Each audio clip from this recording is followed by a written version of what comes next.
आने सोहने नबी अता क्या कुर्बान।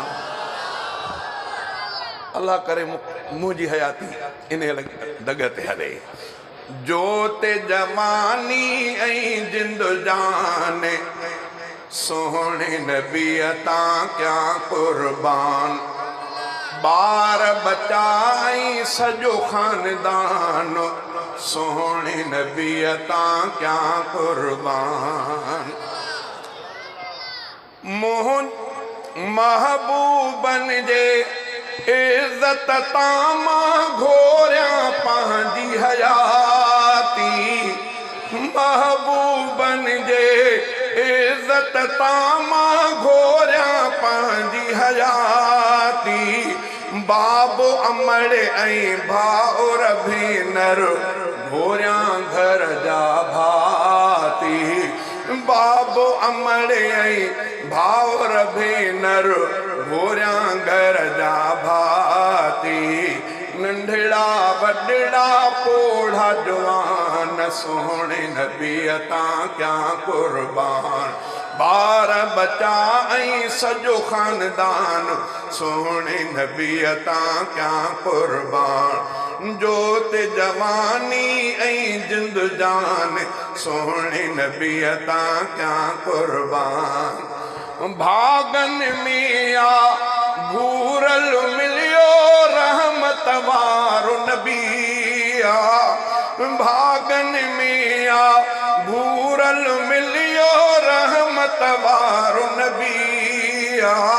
सदके थियामा सोहणे नबी अता साह खां प्यारो नबी आ। सदके कयामा सारो जहान सोहणे नबी अता क्या कुर्बान। बार बचा ऐं सजो खानदान सोहणे नबी अता क्या कुर्बान। जोत जवानी ऐं जिंद जान सोहणे नबी अता क्या कुर्बान।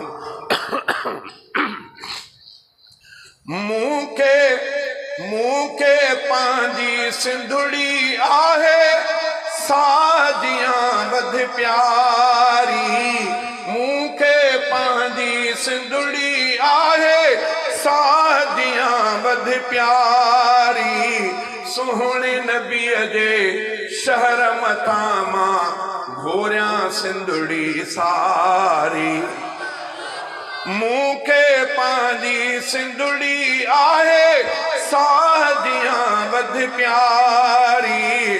सोहणे नबीअ जे शहर मथां मां घोरिया सिंधुड़ी सारी।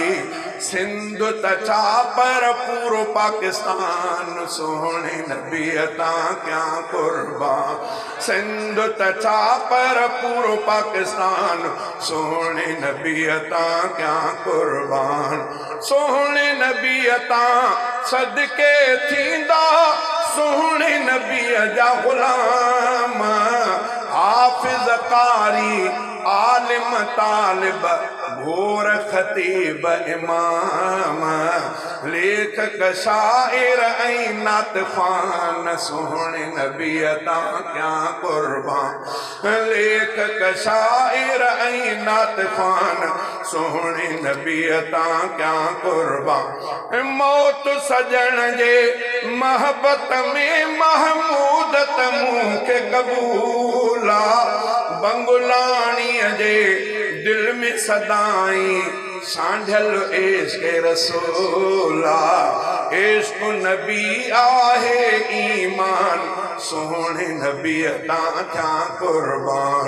ऐं ॿार बचा ऐं सॼो खानदान सोहणे नबी अता क्या कुर्बान। जोत जवानी ऐं जिंद जान सोहणे नबी अता क्या कुर्बान।